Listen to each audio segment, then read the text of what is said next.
Hello, IT Nation. Sean Lardo here with another installment of the Wise Up podcast with my co-host, my yin to my yang, Matt Topper. How are you, sir? I'm doing pretty well. How about you, Sean? For those watching this now, they're wondering, why am I even listening to these two guys talk about nothing I care about?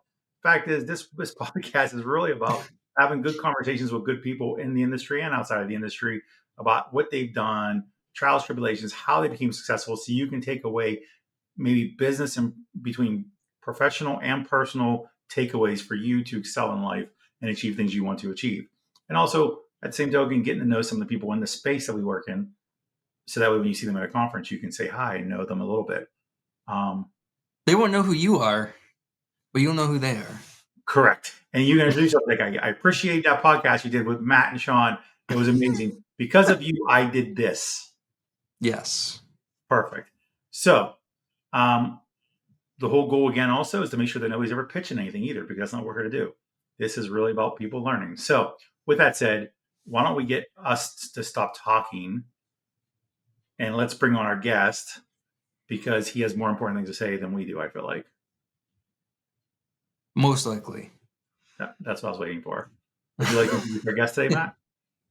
Yes. So today we have Chris Loehr from Solis Security. Bring him in. Chris, how's it going? I will tell you right off the bat, I will have more important things to say than both of you. So that's how it's going. Thanks for validating. This is why we bring Chris on to validate our words. Thanks, right. Chris. Yes. That's what I'm here for. I'm doing good. I agree with everything you guys said about that football game. And I think there are a lot of operational and cybersecurity things that you can apply.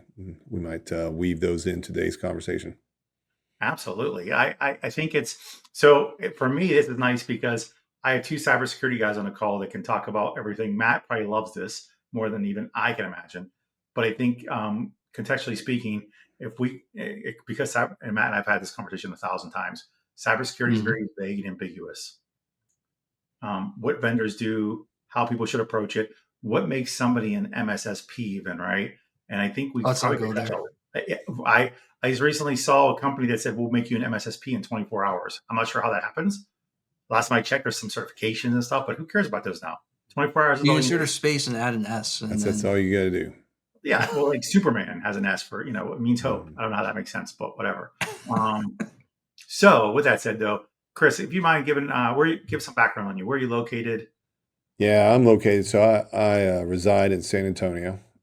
Pretty much been in Texas. I was born and raised in Dallas, been in Texas all but 13 years of my life. I went to college in Oklahoma City at Oklahoma City University, and I spent 13 total years there. I got a job out of school, worked for at the time, it was the largest privately owned collections company.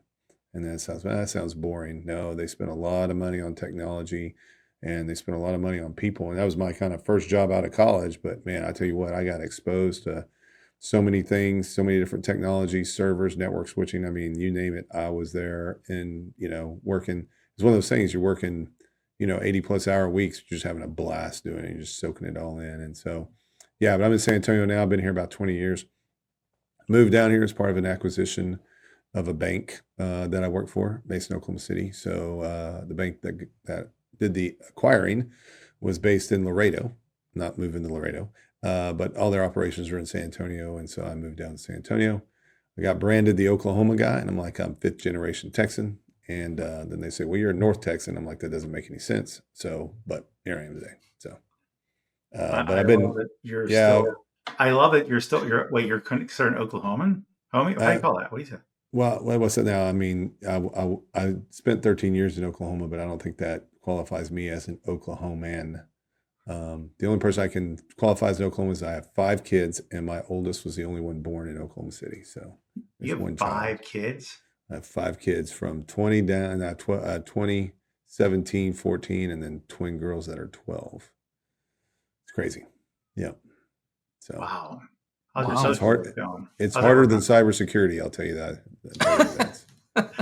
I think it's security in its own right. To be honest, I have 4 kids. I have 4 girls, so I get it. Yeah. So you have 4 girls. See, I have 3 girls and 2 boys. I said if I had 5 boys, it'd be a walk in the park. But though just 1 girl in there, but you got, wow, yeah. I don't know. I don't think It's never a walk in the park. I think that's just also always saying the I didn't grass say is that. greener.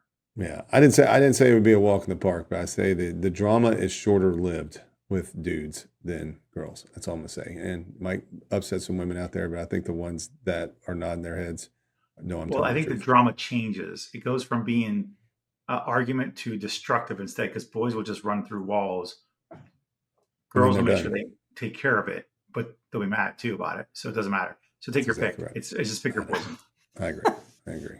Like seriously, it's a lot. So okay, so how long have you been in cybersecurity for? I'm sorry, Matt. I just want to ask Oh, that that's a good question. So, It's all good. no, it's a great question. So, what's interesting about that job I said when I was coming out of school is they were very security conscious, if you want to use that, almost paranoid, very early on.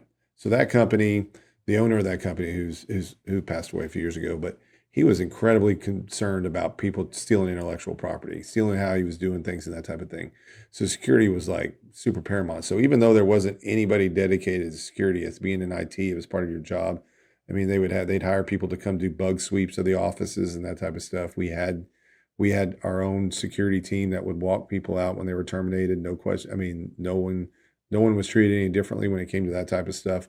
So that's kind of got my first taste. And then when I went from that into the banking world, I mean, security was there, right? I mean, even then there wasn't a dedicated security person, or when there was, it was not really a person that was trained in security. They would take either another person and make it part of their job, and they would try to learn, but they were more of what we kind of consider a compliance person these days. But that was it. I mean, the banks. And so just being in that banking world and security, and you have auditors. The bank that I said I worked for that was based in Laredo, they had multiple charters. They were border based. So they had a lot of international business. So you want to talk about regulators and auditors being there all the time. I mean, that was part of my life. I'd say by the end of my job there, before I decided to leave, about 85% of my day was just dealing with audits and compliance and signing crap and reviewing crap. But that's how I got into it. I mean, it wasn't something that I studied for or anything, because when I went to school, they didn't really have that as a subject. So how did you get from that to Solis and what you're doing today? Yeah, that's a good question. So when I worked for that bank in Oklahoma, we had an online banking company that we did business with called Q Up, based in Austin. There's a little story to this, but anyway, they got acquired by a company in Atlanta called S1. So a lot of numbers, right? And letters. So anyway, S1 was an online banking, and they did IVRs, voice banking. They had started an MSSP business, and that business was ran by a guy by the name of Terry Oring. And we were their first bank that ran that. And they were doing kind of cool stuff back then. So basically, it was type of basically it was doing some automatic stuff. So they detect something, and they had the way through coding to automatically update the firewall to block that type of stuff, right? So this is kind of way well before its time. Well, then the dot-com bust happened, and they decided, hey, we're going to sell that MSSP business, the book of business, not anything else, but the book of business. We're going to sell it off to SecureWorks, which I think probably a lot of people are familiar with. So Terry at that point said, hey, look, I'm not going to go work for them. I'm going to start my own deal. So he started a company, and he came to me. He goes, hey, I want you to help me out, and I want to get this thing off the ground. And so I had actually helped him come up with the name Solis. So it was SOLACE. I said, we just need to change the name so it's Solis or whatever. So the same thing, the concept behind that was to calm, right? So around cybersecurity, hey, we've got you handled. We want you to relax about it, that we're going to take care of it. And it was totally focused on community banks.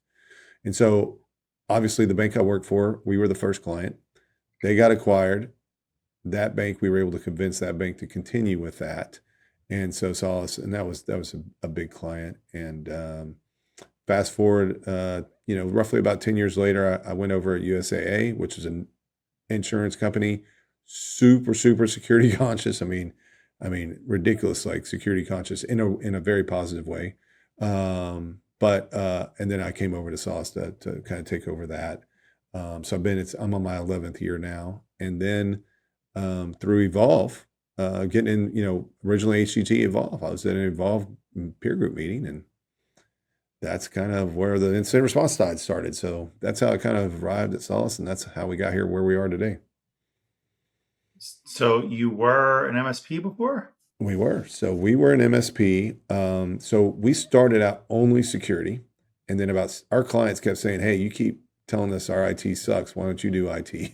And we said, no. We don't want anything to do with that. And then they kept beating us up over it. And so 6 years later, we started an MSP side of the business. And that ran its course all the way when we started doing incident response. Then we got acquired by an insurance carrier in 2019 called CFC. And they were not interested in the IT side of the business. They just, let's just say they weren't interested in it. And so we divested that off. It got sold to an MSP called My IT Pros based in Austin. And that was part of that initial roll up for Integris. So a lot of our IT people and our clients on the MSP side, they live in that Integris world today. So, they all kind of small world. But yeah, so today we only focus on that. In fact, I was in a call earlier with one of our salespeople, and they were asking, well, why don't we just do this or do this? And it was kind of IT related stuff. I'm like, no, we're not going to do anything IT related. It's not that I've been there, done that, but also I tell MSPs, you do a great job at IT. I do a great job at security. I don't want to get involved in your stuff or do IT stuff. There's plenty of good MSPs that can do that IT stuff. I don't need to do it, and I have no desire to do that anymore. So before the call, during the pre-show interview, we all kind of jokingly said we could almost make the one question in the show: what are MSPs not doing correctly in terms of cybersecurity or incident response? And I know we were kind of joking about that, but let's actually dive into that a little bit. But I'll phrase it as what are some things or something, and maybe by way of anecdote or example, that you wish MSPs knew about security and how to handle incident response so that they don't necessarily have to get you involved. It's weird. It goes through cycles. I mean, I used to give MSPs a benefit of the doubt when you're talking, 6, 7 years ago. They're just trying to do what's best by the customer, get in there, restore them, get them up and operational. And then, we started educating. We're like, look, hold on. There's a whole legal side of this stuff. You go destroy data, which destroys forensics evidence. You're like, well, what do you mean by destroy data? I mean, when you overwrite with backup, you're restoring from backups and you're overwriting or you're formatting storage or whatever the heck you're doing, or even if you're just powering off a server, there is forensics data that could be incredibly important for your client. So when we do a forensics investigation, we can say what happened, but what I tell people, even more importantly, what didn't happen. Because that's really important, right? Because it's one thing to say, hey, they got in and did this. A lot of people will be, well, what if this? What if this? How do you know they didn't do this? How do you know they didn't do this? When we do forensics, and if we have all the data we need, typically we can answer those questions, and that helps them from a legal perspective. So again, back in the day, I gave a benefit of the doubt. We fast forward to today, what I think we're seeing, or what I'll just say I'm seeing, is I'm seeing maybe some overconfidence with MSPs, and they're starting to think they can do some incident response stuff or all the incident response stuff on their own. And it gets a little tricky. So we've seen situations, for example, with regards to ransomware, where an MSP goes, well, I can negotiate with those guys. I know what I'm doing there. And it's not that easy, right? And there are things that you have to be careful about when you deal with those ransomware negotiators. And if you don't know those things and you haven't had practice and you haven't had, been able to follow somebody, that's one thing. The other thing about it is, I'm seeing MSPs just do things that destroy the evidence, right? They're just, they'll use the excuse, well, my customer just demanded we get things back up. And I said, well, did you talk to your customer about the risk of destroying evidence? Well, no, I just did what they said and I didn't want to lose that account. So those things, we're seeing. And then I would just to lump it off as we still see those configuration faux pas out there. And what I mean by that is MSP missing, they replaced the server and forgot to add that to the backup, or something was failing and they didn't watch that. So the client, the majority of the systems can get restored except for one. And guess what? That's always the key one. So, and then on the same thing with EDR is another one. I mean, you know how it is. Both you guys know, that's the thing that you got to configure correctly. You got to babysit and you have to kind of tune and do the right things. And we see a lot of people that just want to kind of set it and forget it and walk away. And that's what gets them in trouble. Would you say you're seeing that more than some vuln got exploited, right? Somebody left a port open, somebody forgot to install EDR, somebody forgot to take a backup. Is that more common than someone had a firewall with a potential 0-day in it or anything like that, or are they about even still? I think they're equal. I think they can happen in the same case or the same incident, right? So we have seen where like maybe a customer's asked for a firewall to be put into place for 2 weeks for some contractor or consultant to do some work, and then after 2 weeks somebody forgets to take that rule out, and then 2 years later that rule comes back or that policy comes back to bite them. We do see where these firewall vulnerabilities, people aren't mitigating them or updating them, whatever steps that need to be taken more quickly than they should. See a bunch of old hardware out there that when you start talking to people, their MSP said, the customer's like, well, our MSP did mention how old it was, but that was it, right? They didn't they didn't talk about the risk. Like, what is the risk of having this old firewall out there? And then the VPN on that one too. I mean, we still see where there's just no MFA on there, and that's how the bad guys are. They just grab some credentials and boop, boop, and walk right in. It sounds like, from what you just said, in a nutshell, that the first thing that MSP should focus on are the people and process and standards, and then the product. Yeah, I completely agree. They're equally important, I understand, but it's for everything you just said as being the primary indicators of issues that took place. It was a process and people thing first. Oh yeah. So and we can kind of go back to when I came on in Sauce. So when I came on the Sauce, I didn't know jack squat about what an MSP was. I had to learn pretty quickly. Mm-hmm. And one of the things when I got in there, and something that I learned when I was at USAA, I was fortunate to be exposed to a bunch of different areas in the organization. And I was not in IT. And that's 30,000 people. I don't even know how many it is. Their IT organization is ginormous, right? But I got to work beside them.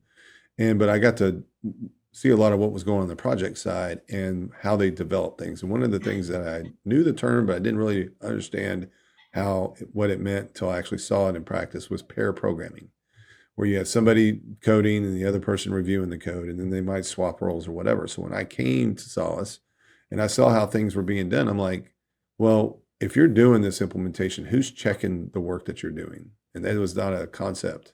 It's kind of like, hey, you're the engineer, you're assigned to do this, you get it done. And there really wasn't anybody there to do the true quality control.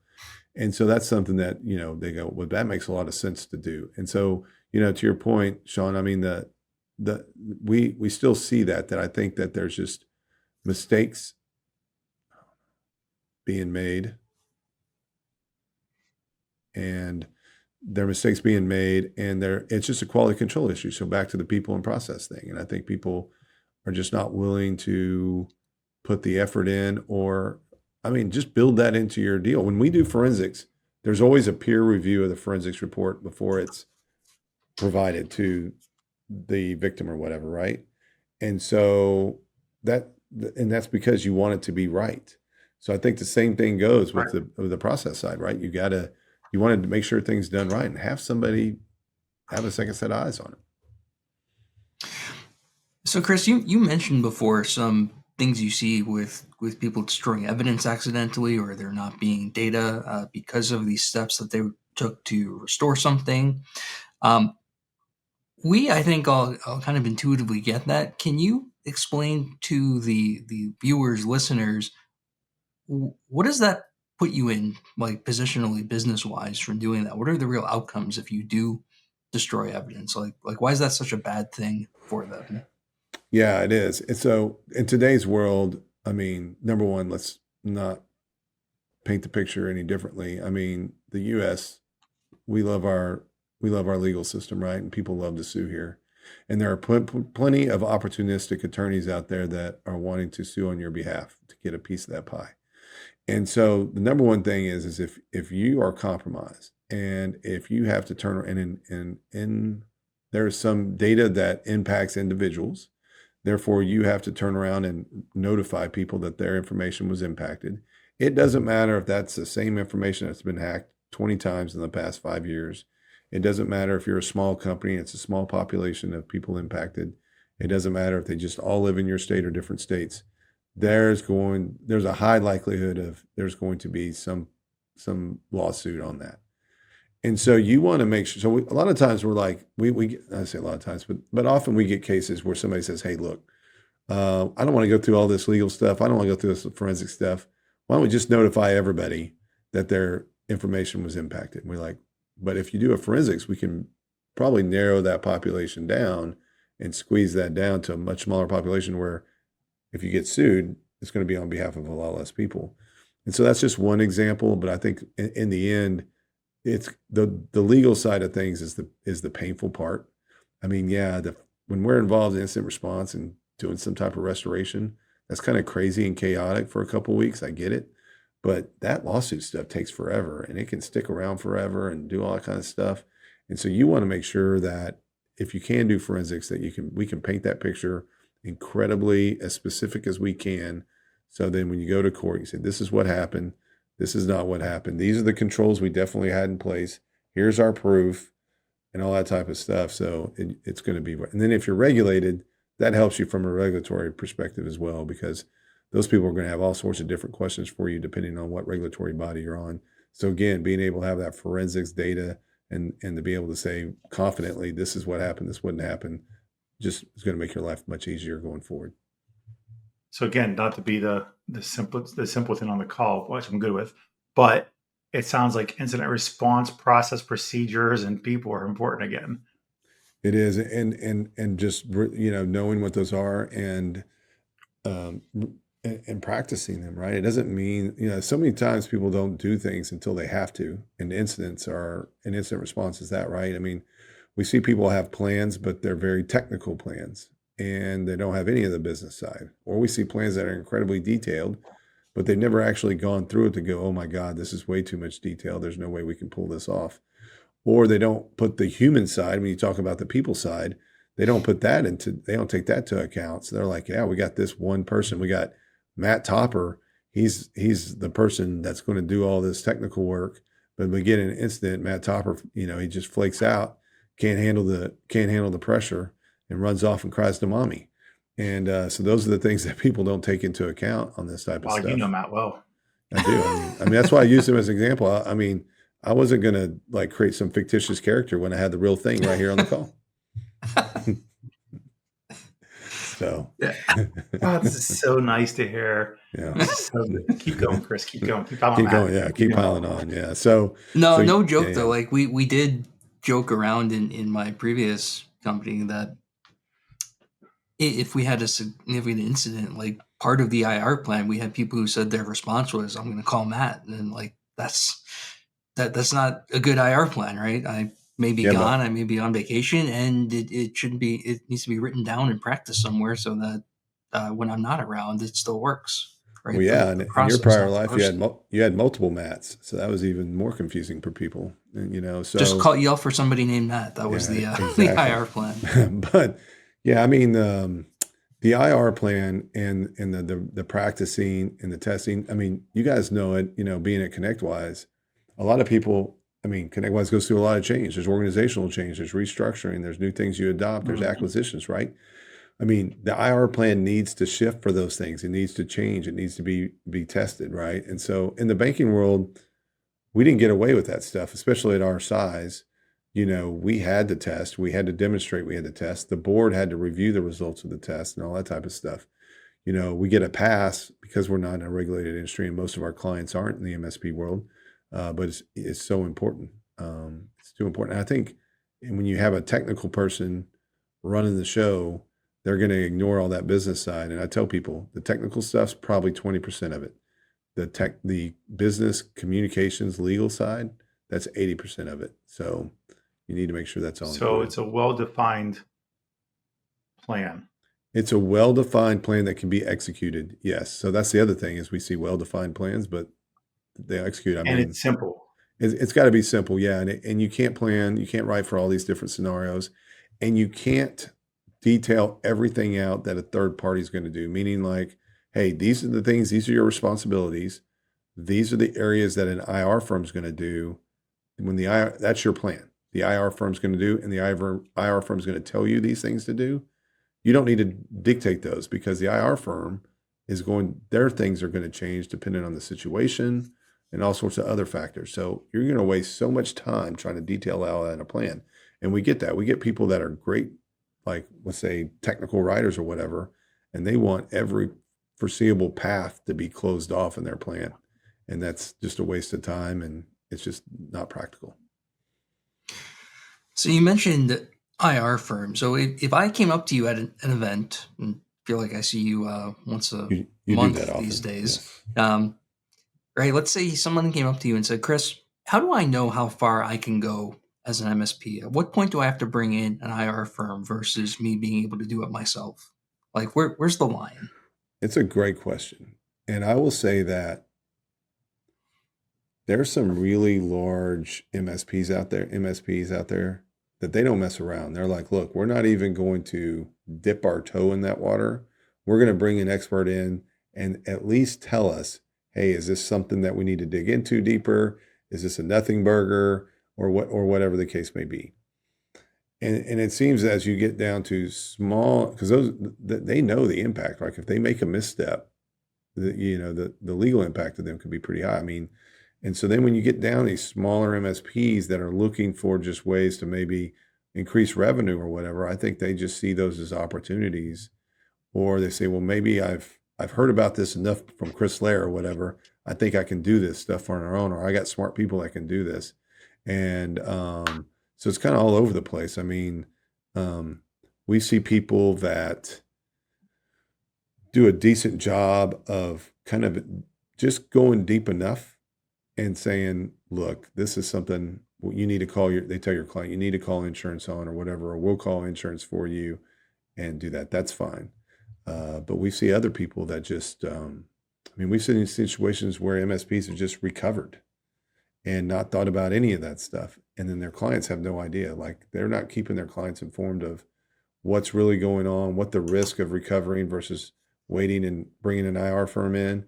And then maybe a week later, 2 weeks later, maybe it's a month down the road, they either get an email from some ransom group saying, we have your data and here's the proof, or they get a call or a knock from the FBI that says, hey, your stuff's on the dark web. We just want to let you know there's 2 terabytes of data out there on you. And they're like, well, I wonder how that got out there. And then the MSP now has to figure out how to explain that type of stuff. So it's, I can't really tell you there's a certain size of MSP, a certain makeup of MSP. I think somebody just wakes up and goes, hey, I think we can go a little bit deeper into IR, and then they find out. And the other thing people don't understand is, hey, there's already been legal precedent set that if you perform work for someone that you had an existing relationship with before that incident occurred, that any work that you perform is not covered under attorney-client privilege. So even if they bring an attorney in because you had an existing relationship with that company. So I've seen a lot of MSPs do that. And then the attorneys are like, no, we can't use you. And then the MSPs are all upset. And the attorneys are like trying to explain to them why that's the case to protect their clients. So that's another issue. Isn't it now? Okay, well, a couple of things to unpack that a little bit. MSPs will typically start offering these additional security services because they're trying to be a one-stop shop and they don't want their clients talking to another MSP. That's right. Right? Because they run the risk of losing them. So they're always going to do that. Two, we actually, I was talking to who's going to be our guest keynote in IT Nation Europe, where he talked about they're always chasing business, right? And that's what that is too. Mm-hmm. I think that, and then the third, the other piece that you talked about was them being required. It's their workload regardless. Because I feel like same reason why you guys started becoming an MSP is because they go hand in hand, right? You're some system is supporting the other system and vice versa. So these MSPs they're going to keep doing it. So should there be what's the process of like for them to start doing it? How do they evaluate whether they're ready for it or what they should do? Should they? And I'm not big on, I don't have a specific buy or build state in my mind, but some of them sort of roll on one side to their own detriment.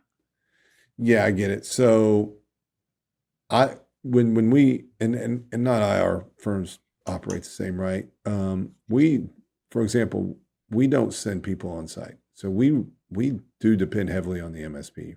And when they cooperate, that looks good in front of the client, right? And I will Sure. tell you, I've seen some really bad situations where I'm like, why even have this MSP as an MSP? You need to get rid of them. Like they totally just drop the ball 1,000 different ways and they don't fire the MSP. So I think MSPs um, don't realize like their clients will usually probably fire them over because some other MSP came in at a lower cost, more so than a security incident. We just don't see many MSPs getting fired over that. I do think that MSPs can help out a lot with the resumption part of it. I think that's really important. I think where it gets a little muddy is, and this is one thing we did right away, is we never had our security people or our IT people working on incident response. The incident response people were dedicated. Their minds were kind of programmed to handle those situations. And so they just worked really well at, and they knew what to say, what not to say, and those types of things. And then we have our own forensics, right? So we have our own people that do forensics. They don't do anything else, but they do forensics. MSPs, by and large, tend to have people do multiple different things. Like they might put a level 3 engineer to do a lot of the things that I'm talking about, or they might have a guy that took forensics class at SANS and think that they know what that is. If you met my forensics people, and I tell people that they're not security people. My forensics people are forensics. They're not there to tell people how to configure a firewall or to talk about CIS or NIST. They're true analytical people that do that. And I think people just don't, a lot of like MSPs don't understand what that means. And they try to just take people that they already have to do these jobs, and it just doesn't end well. So if you were planning to do this, you need to be thinking about, hey, how should you do it the right way? How should you make sure that, you're doing things that would make an attorney that's working beside you happy, that they're working with you, that you're performing those steps the right way. So when they have to represent them legally, that everything's done correctly.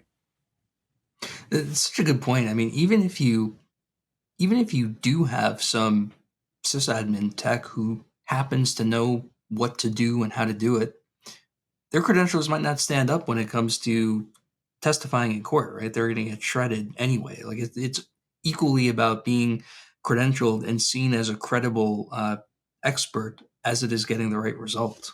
Yeah, and if they're your client, how do you defend that this wasn't a CYA situation?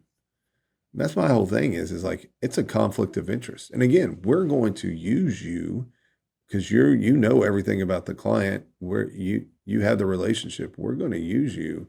But when you start getting all kind of territorial and throwing bows and doing those types of things, it doesn't look good to anybody.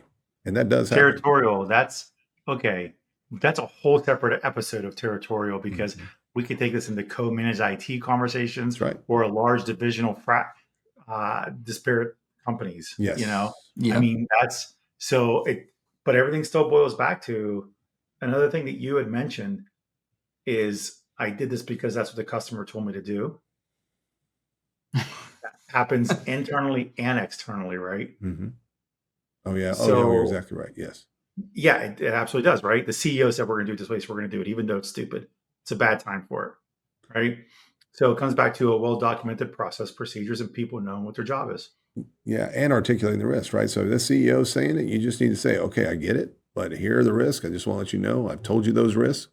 That's fine if you say yes, you've accepted those risks. But again, a lot, I had I remember a couple of years ago, it had been 3 years ago, I guess. It was Right a Boom in Dallas, right? And there was an MSP there that had a client that had gotten hit by ransomware. And I was like, and they were based in Dallas. I'm like, this is fantastic. I've never been able to do a triage call in person at the office. So we got in the car and drove over there and did it. And that MSP was incredibly good.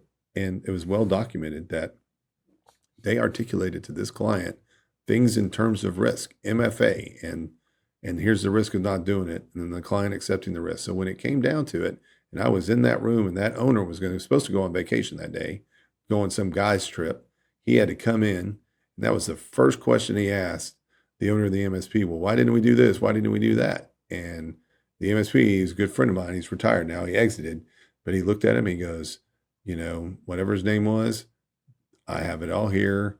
I can explain to you the date, what we said, what you said each and every time. So I don't care if it's internal or external. You may not need it. You don't need to sound like an attorney when you're asking these questions, but if you express them the same thing and get an answer, you just don't want to be the one accepting the risk on behalf of that CEO or on the behalf of your client. I mean, that's the bottom line. How do you know how far to go? Right, so we talked about sysadmins, MSP techs doing some of the incident response. You'll sometimes hear the advice, do initial containment, right, before IR comes in. How do you know how far that is, right? What can you do? What's safe to do as a tech? I think obviously containment, that's something that has been more of an option for MSPs with, tools today than there was a few years ago, right? And so I think containment is a great thing, right? Because you're not unplugging stuff, you're putting it in a state to where it can be investigated, data can be pulled off of it. So, and when I'm really talking about more isolation, but you get what I mean. I mean, being able to isolate, contain out, we would always want you to do that. And there have been times where people have done things that have stopped a threat actor in their tracks or done those types of things. And we're not going to ridicule them or anything of that nature. So I think doing those things are fine. There are things that I mean, they're a little bit more of a pain point. They're not like completely like, oh man, that guy's terrible. But we see stuff like if the malware can actually be copied, and we can grab a copy, but a lot of times just stuff gets deleted, and that helps with an investigation stuff. So I think you can do the right thing from a security perspective by isolating, containing, just making sure, even unplugging the firewall from the network or whatever, right? I mean, those things are not going to get you in trouble. I think it's the things where you're either taking it the next step and you're either doing ransomware negotiations, or you're restoring data over things, or you're giving your clients advice when that probably should be like a breach attorney giving them advice. That's where you've kind of crossed the line. I mean, say kind of crossed the line. That's where you've crossed the line. And we just see a lot of times people do that. And we have to correct it. And it just isn't a good look. It sounds like some things that to really focus on is, and you've said this a couple of times now though, is it has to be a business conversation before a technology conversation. It does. Right? It has to be, am I hearing that correct? You're 100%. I mean, it's just like if you outsource your finance or accounting, you're not just letting that guy or girl make decisions for you. They're bringing it to you and say, hey, this has a higher risk but greater return, and that type of stuff. The same thing goes on technology decisions. I mean, it is business decisions in business terms, and the people that we see have the most success with their clients out there are able to talk in those business terms. I mean, it's not about this cool server is going to make your business run faster, or moving to the cloud is going to, keep you from having to buy servers in the future. It's really kind of articulate risk. I mean, cloud's another great example where people, they do a good job of explaining to them why moving to the cloud is good for them operationally. But a lot of times people assume, because it wasn't articulated to them well, what does that change the security risk? Does it make it the same, better, worse, whatever the case may be? And so, yeah, you gotta talk to those things. And it takes some time. A lot of people may just be like, I don't want to hear that, or I don't understand that. But if you repeat it enough times and you just make it routine, they'll be glad to converse with you in those terms.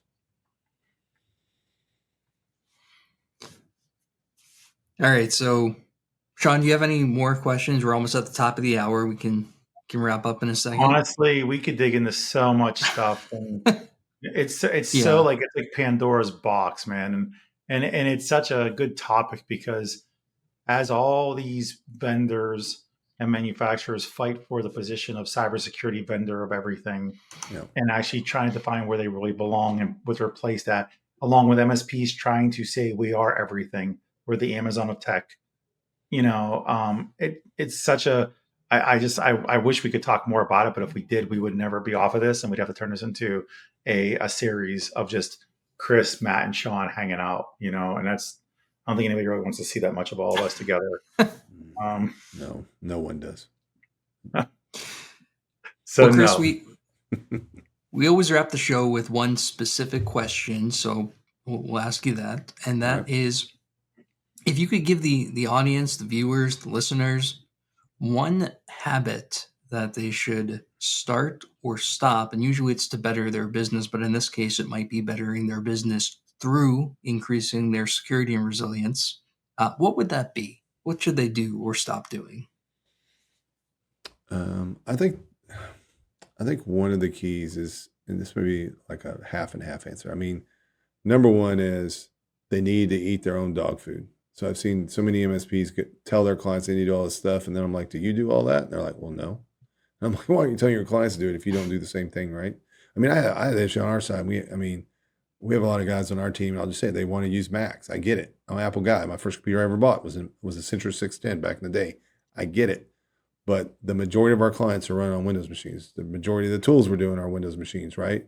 So how can you tell somebody blah, blah, blah, blah, blah when you're not doing the same thing? So number one, from a security perspective, eat your own dog food. Number two is, and this is kind of back to basics, if there's no audit trail, it's not being done. And that's super key, right? So the example I always learned was from the Target hack. And the Target hack was more painful for Target than it needed to be, because Target actually was doing a lot of good stuff from a security perspective. Sure, they got in and hacked the POSs, all that stuff. But when they actually, this is just what I heard, when they went to court, because they didn't have that audit trail for all those controls they had in place, they didn't get credit for it, and they looked worse. So that would be my other thing, is just make sure you could be doing the right things for yourself and for your clients, but just make sure you have the audit trails in place so you can prove it, because you may not have to do it but once every 10 years, but that one time is going to be incredibly crucial to either you or your clients or both. Awesome. I appreciate that. I think the resounding full, core of your approach to things is back to the process and people and everything first, to doing what they're doing, making sure things are clearly defined in that process. Be the expert, be the one. It's being the doctor ultimately, and sticking to what you say. Like, hey, you're going to need this surgery. That's all there is to it, and this is how we're going to do it. Yeah. No, you said it. Yep. Perfectly. Awesome. Well, Chris, thanks for coming on. Hey, thanks for having me. Where are we going to see you next? I'll definitely be at IT Nation Secure for certain for there. But man, I'm all over the place these days. So I think this is one of the few days I'm actually in my office over the span of January and February and into March. So it's been one of those times. But for those of you, just time wise, mid-February, if you're coming to Ride a Boom, I will definitely be there. Thank you for the very few times in your office that you spent it with us. That's the only reason I did it. Is that. We feel so close to you already. Plus, I have better lighting in my office than you do yours. Listen, I just bought a new house. I moved in. I'm working out the details, Chris. Okay. It does look a lot better now than when we started. Yeah. Oh Lord, it was because I was half whitewashed and half, witness protection program, all in one scene. So yeah. Even though most of our audience would like you in the witness protection program mode, but that's fine. There are some. There are some for sure. I would prefer to never see me again. I know. Thank you for this. Seriously, thanks. It was. You provide a lot of good stuff. I think we got to a lot of core issues. We'll be hanging out at Secure for sure. Yep. I won't be right. Matt will be at Ride a Boom. I'll be at Ride a Boom. Yeah, I expected that. That's cool. All right, good enough. I appreciate bringing me on. All right, well, thank you again. We'll see everybody next time on the next installment, and God knows who that'll be, but it should be really good as well. For now, toodles. Thanks. I'm on a whole new level.